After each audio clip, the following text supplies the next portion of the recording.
with me. I will give myself the right to explore my real interests and passions. And if I have never really figured out what they are, I will do that. One more time louder. I will give myself the right to explore my real interests and passions. And if I have never really figured out what they are, I will do that. Thank you very much. Give yourselves a high five. Give yourselves a hand. Yay. All right, go ahead and have a seat. Now, I'll let go of the dual reality idea that my work and my real interests and passions are separate worlds and must forever be so.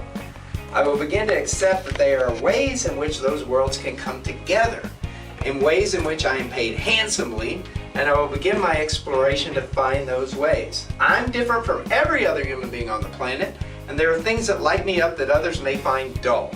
Therefore, it's my pleasure and responsibility to put my efforts into finding how I can bring whatever lights me up more fully into the world. Now, remember earlier, I told y'all, you do need to be out meeting people, right? But you need to meet people for reasons other than your need for a job. So therefore, why do you meet them? Well, therefore, principle number two says, an ounce of research is worth a pound of job search. An ounce of research is worth a pound of job search. In other words, what can I go out there and find out? What do I really want to know about? Where are my real interests, right? Now, none of y'all were in milestones with me, but I say that we have three aspects going on at all time with regard to our career. We have our skills, those things we do well, and if I asked y'all to shout out skills, you'd tell me all this stuff you do really well at your job and at work and everything, right? And then if I said, well, and these are the things that we do the best, and then there's things that we like the most. So those might be hobbies or passions or interests, things like that, right? But most people live in a dual reality world where it's like I do this stuff for work, but then I get to do this stuff at home on the weekends and at night. You know, my hobbies, the things I'm really interested in, right? Yet you never really get to them because you never have the time, right? So the point is I want everybody to start thinking, maybe there's ways where my skills and my passions come together. What could be that crossover point? Now, we also have to consider, though, what the market will buy, right? So in other words, I love karaoke, okay? And I do it well, and I'm good at it, but nobody's paying me yet. So I'm up in this little area, right? But see, the point is you want to find, I call this your sweet spot, okay? That's where what you do well and you love comes together with what the market will buy.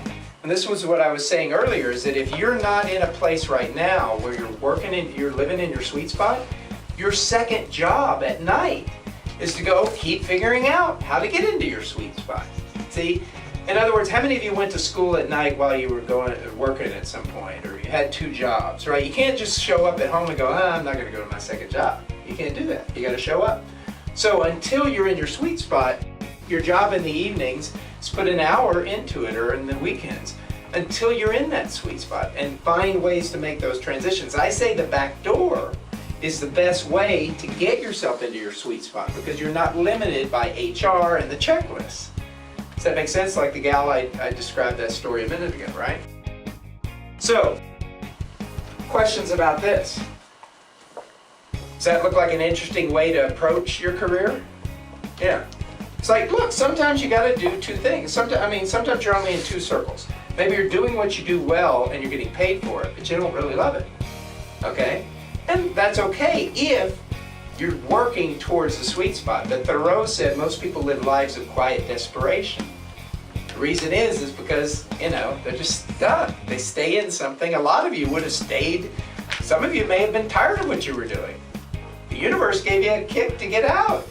But it's not kick because, something bad's going to happen. Maybe this is your time to get your wake-up call going on.